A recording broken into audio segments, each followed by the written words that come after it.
எல்லோருக்கும் வணக்கம். வெள்ளிவாக்கம் இங்கேருந்து பார்த்தீங்கன்னா மாண்புமிகு முதலமைச்சர் திரு ஸ்டாலின் சார் அவர்களுடைய தொகுதிக்கு ரொம்ப பக்கத்திலே இருக்கு.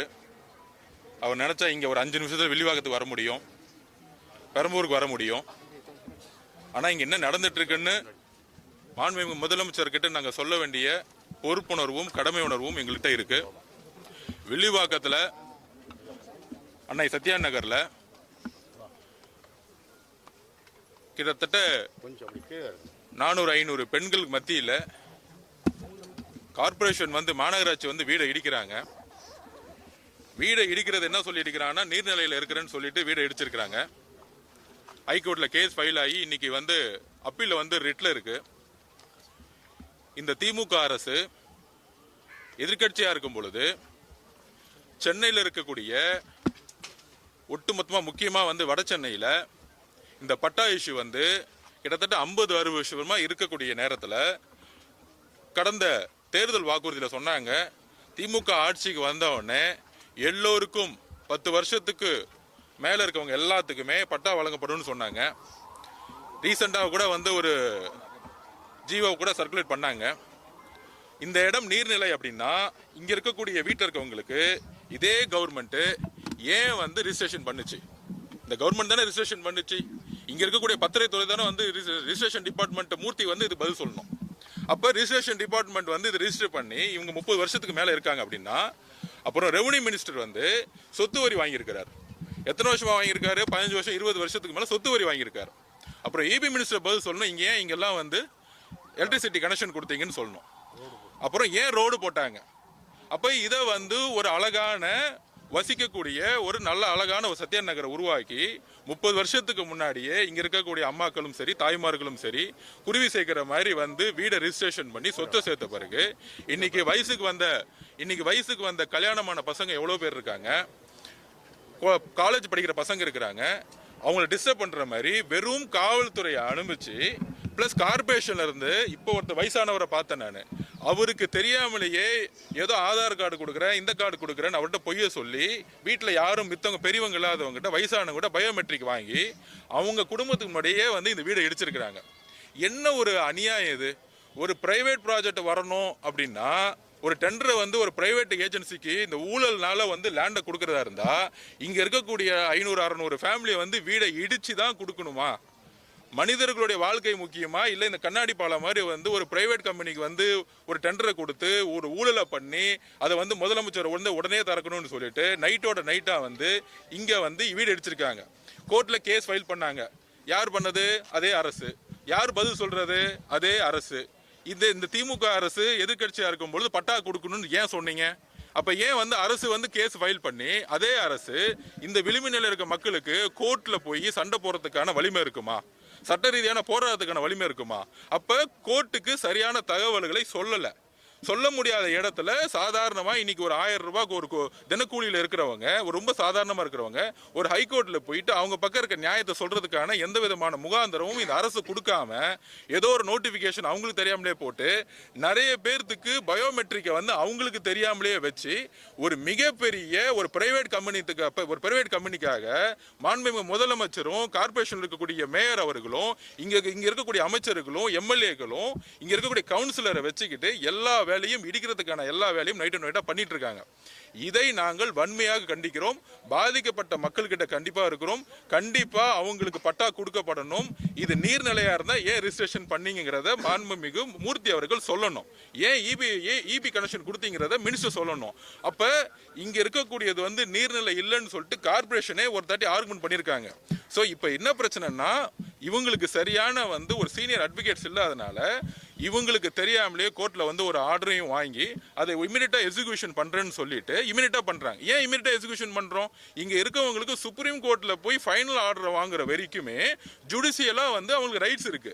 அது ஏன் ஹைகோர்ட்ல ஆர்டர் கொடுத்தவனே ஏன் இடிக்கணுங்கிறது ஒரு ஒரு ஒரு ஹியூமானிட்டி கிரவுண்ட் கிடையாதா? ஒரு மனித தன்மை அற்ற செயலாக தான் திமுகவுடைய அரசு நீ செயல்பட்டு இருக்கு. ஏன் அதை செயல்படணும்? அவங்களுக்கு ஏன் அடுத்த அப்பீல் வரைக்கும் வெயிட் பண்ணக்கூடாதா? ரிட் அப்பீல் வரைக்கும் வெயிட் பண்ணக்கூடாதா? அங்க முடிஞ்ச சுப்ரீம் கோர்ட் போடாதா?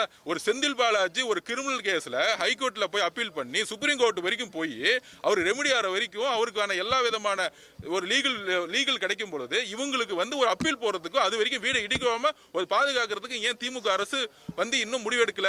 அப்போ மாண்புமிகு முதலமைச்சர் இது கண்டிப்பா பதில் சொல்லணும். ஏன்னா இந்த பட்டா பிரச்சனை இங்க மட்டும் கிடையாது. வில்லிவாக்கம் முதற்கொண்டு கிட்டத்தட்ட ஒரு 2000-3000 வீட்டுல இந்த பட்டா பிரச்சனையை ஆட்சி வரதுக்கு முன்னாடி கொடுக்குறேன்னு சொல்லிட்டு இங்க இருக்க எம்எல்ஏவும் சரி, இங்க இருக்க அமைச்சர்களும் சரி, ஒட்டுமொத்த சென்னைக்கு அவங்க சொன்ன வாக்குறுதி என்னன்னா, தமிழகத்தில் இருக்க முக்கியமான சிட்டியில் இருக்கவங்க எல்லாரும்னா, சென்னை வந்து இடம் பெயர்ந்தவர்கள் எவ்வளோ பேர் இடம் பெயர்ந்து அன்னைக்கே ரிஜிஸ்ட்ரேஷன் பண்ணவங்களுக்கு பட்டா கொடுக்கப்படும் மிகப்பெரிய வாக்குறுதி திமுகவுடைய முதலமைச்சர் சென்னையோட பிரச்சாரத்தில் மூளைக்கு சொன்னார். அப்ப வட சென்னையில் அது முக்கியமா இன்னைக்கு நான் ஒரே ஒரு கொஸ்டின் கேட்கிறேன். திருப்புகழ் கமிட்டியோட அறிக்கையே இன்னும் முதலமைச்சர் வெளியே விடல. அந்த அளவுக்கு நீர்நிலையை பாதுகாக்கணும்னா திருப்புகழ் கமிட்டியோட நீர்நிலையை பத்தி ரிசர்ச் பண்ண வெள்ளம் வந்தவொடனே திருப்புகழ் கமிட்டி போட்டாங்க. ஏன் இன்னி வரைக்கும் வெளியே விடல? ஏன்னா அவர் எங்கெங்கெல்லாம் நீர்நிலைகள் இருக்குன்னு பாரு ரெவன்யூ ரெக்கார்டு எடுத்து பார்த்தாங்கன்னா, திமுக பண்ணக்கூடிய ரியல் எஸ்டேட்ல இருக்கக்கூடியவங்க பெரிய பெரிய கம்பெனி இருக்கவங்க எல்லாம் ப்ராஜெக்ட் எல்லாம் கேன்சல் பண்ணப்பட்டிருக்கும். அவங்க எல்லாமே என்க்ரோச்ல இருக்காங்க. பெரிய பெரிய நிறுவனங்கள் பெரிய பெரிய ஓனர்ஸ் எல்லாம் நீர்நிலைகளை என்க்ரோச் பண்ணி பெரிய ப்ராஜெக்ட் பண்ணிட்டு இருக்கும் பொழுது இந்த மாதிரி விளிம்பு நிலை இருக்க மக்களுக்கும் முக்கியமா சேரி பகுதியில் இருக்கக்கூடிய குடிசைகளும் இந்த மாதிரி சின்ன சின்ன வீடுகளும் உடைச்சி இடிச்சு அது உயர்நீதிமன்றத்துடைய பெயரால ஒரு ஆர்டரை வாங்கி அவங்களால கோர்ட்லயும் போக முடியாது, சண்டையும் போட முடியாது. அப்படி ஒரு அநியாயத்தை எப்பயுமே ஒரு நீதித்துறையை வச்சுக்கிட்டு அவங்க வந்து திமுக வந்து இந்த விளிம்பு நிலை மக்களோட வீடை இடிச்சுக்கிட்டு இருக்காங்க. இங்கேயே பாத்தீங்கன்னா ஒரு தெருவில் வந்து பட்டா கொடுத்துருக்காங்க, பக்கத்து தெருவில் வந்து இடிக்கிறாங்க. அதுல என்ன நியாயம்? ஒரு தெருவுக்கும் பக்கத்து ஒரு தெருவில் ஒரு 2 வீடு இருக்கு, 3வது வீடுக்கு வந்து வீடு இடிக்கிறாங்க. அப்ப ஒரு தெருவில் 4 வீடுக்கு பட்டா இருக்கு, அதுக்கு அடுத்த வீட்டுல வந்து இடிக்கிறாங்க. அப்ப என்ன விதமான சட்டம்? கண்டிப்பாக தமிழக வெற்றி கழகம் இங்க இருக்க மக்களுக்கு இமீடியட்டா சீனியர் அட்வொகேட்ஸ் அப்பாயின்மெண்ட் பண்ணி கோர்ட்ல ஃபைட் பண்ணி இதுக்கு ஒரு ஸ்டே வாங்குறதுக்கும், அதுக்கப்புறம் காவல்துறை இந்த கோர்ட்ல ஜுடிஷியல்ல வந்து அவங்களுக்கு சுப்ரீம் கோர்ட் வரைக்கும் டைம் இருக்கு. ஸோ மாநகராட்சியோடைய மேயர் மாநகராட்சி கிட்ட நான் கோரிக்கை என்ன விடுக்கிறேன்னா, மேயர் மேடம் என்ன விடுக்கிறேன்னா, சுப்ரீம் கோர்ட் போய் அவங்களுக்கு நியாயம் கிடைக்க வரைக்கும் நீதித்துறையில வந்து அவங்கள ஃபைட் பண்ண முடியும்.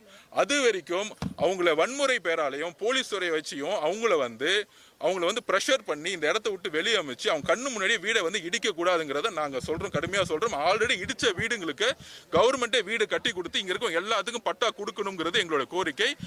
இனிமேட்டு இந்த மக்களை காவல்துறையோ இல்ல திமுகவுடைய குண்டர்கள் வந்து இவங்களை மிரட்டினாங்கன்னா தமிழக வெற்றிகளும் அறவழியில் இதே இடத்துல ஒரு 5000 பேர் வச்சு இங்கேயே உட்காந்து போராட்டம் பண்ணுவோம். அதுக்கு கைதுக்கு நாங்கள் ரெடியா இருக்கிறோம். இப்போ தமிழ்நாட்டில் பார்த்தீங்கன்னா சட்டம் ஒழுங்கு எப்படின்னா இருக்கு. இன்னைக்கு கூட பார்த்தீங்கன்னா பல்லாவரத்தில் 2 கொலை, வயதான முதியவரை சாவச்சிட்டு அவங்களோட ஒய்ஃபை கற்பழிச்சிருக்காங்க. இது எப்படின்னு நீங்க பாக்குறீங்க? இல்ல, அதாவது இந்த ஒரு வாரத்தில் பாருங்க, நாங்குநேரியில கடுமையா வந்து ஒரு குறிப்பிட்ட ஒரு சமூகத்து மேலையும் கடுமையா வந்து வெட்டுறாங்க. மானாமதுரையில பிரச்சனை, 2 வயசு குழந்தைய கற்பழிப்புறாங்க. நேத்து பாத்தீங்கன்னா இன்னொரு ரேப் நடந்துட்டு இருக்கு. சோ கடுமையா சட்டம் ஒழுங்குங்கிறது இன்னைக்கு இருக்கக்கூடிய ஹோம் மினிஸ்டர் உள்துறையோடைய கண்ட்ரோல்ல கிடையவே கிடையாது.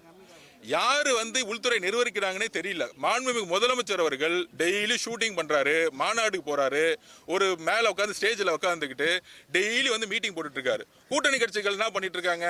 தேர்தலில் ஜெயிச்சிருவோம், 200 தொகுதி ஜெயிச்சிருவோம், இதே அரசியல் பண்ணிட்டு இருக்காங்களே தவிர கீழே வந்து அடிப்படையில் கிரவுண்ட் என்ன நடக்குது? இப்ப இங்க இருக்க விளிம்பு நிலை மக்கள் இருக்காங்க, ஏன் வந்து கூட்டணி கட்சி கம்யூனிஸ்ட்ல இருந்து வரல? ஏன்னா வந்துச்சுன்னா திமுகவோட ப்ராஜெக்ட்னா உடனே முதலமைச்சர் கோவம் வந்துடும். முதலமைச்சர் கோவம் வந்தா உடனே கூட்டணி கட்சிகள் அமைதியாயிடுவாங்க. டெல்லி பிஜேபி பார்த்து குரல் கொடுக்கக்கூடிய கூட்டணி கட்சிகள், கொள்கை ரீதியாக கொடுக்கக்கூடிய கூட்டணி கட்சிகள், நாங்களும் கொள்கை ரீதியாக பிஜேபி ஏத்துட்டு இருக்கோம். தமிழ்நாட்டில் தெருக்கு நடக்கக்கூடிய சட்டம் ஒழுங்கு பிரச்சனைகள், தமிழ்நாட்டில் தெரு நடக்கக்கூடிய வீடு இடிப்புகள் ஏன் வந்து கம்யூனிஸ்ட் தோழர்கள், காங்கிரஸ் தோழர்கள், விசிக தோழர்கள் ஏன் குரல் கொடுக்க மாட்டேங்கிறாங்க? ஏன்னா அவங்க மக்களை நிக்க மாட்டாங்க. ஏன்னா திமுகவுடைய முதலமைச்சர் ஸ்டாலின் அவர்களுக்கு கோவம் வந்துடும். இந்த கூட்டணினாலேயே எல்லா கட்சிகளையும் தன்னுடைய வலுவை இழந்து மக்கள்கிட்ட இருந்து வெளியே போயிட்டாங்க. கண்டிப்பாக இந்த பட்டா பிரச்சனை வில்லிவாக்கம் முதற்கொண்டு இல்ல, வில்லிவாக்கம், பெரம்பூர், ஆர்கே நகர், கொளத்தூர்ல இருந்து எல்லா இடத்துலயும் இந்த பட்டா பிரச்சனை அளவுக்கு அதிகமா இருக்கு. அப்ப இங்க யார் யாரெல்லாம் வந்து பூர்வ குடிகளா இருந்தாங்களோ அவங்களுக்கு இன்னைக்கு 40 வருஷத்துக்கு மேல இருக்கக்கூடிய மக்களுக்கு இன்னும் பட்டா கொடுக்க முடியல, ஆட்சிக்கு வந்து பட்டா கொடுக்க முடியும்னு சொன்ன முதலமைச்சர் இன்னைக்கு வீடை இடிச்சிட்டு இருக்கிறது வந்து மிகப்பெரிய கண்டனத்துக்குரியது.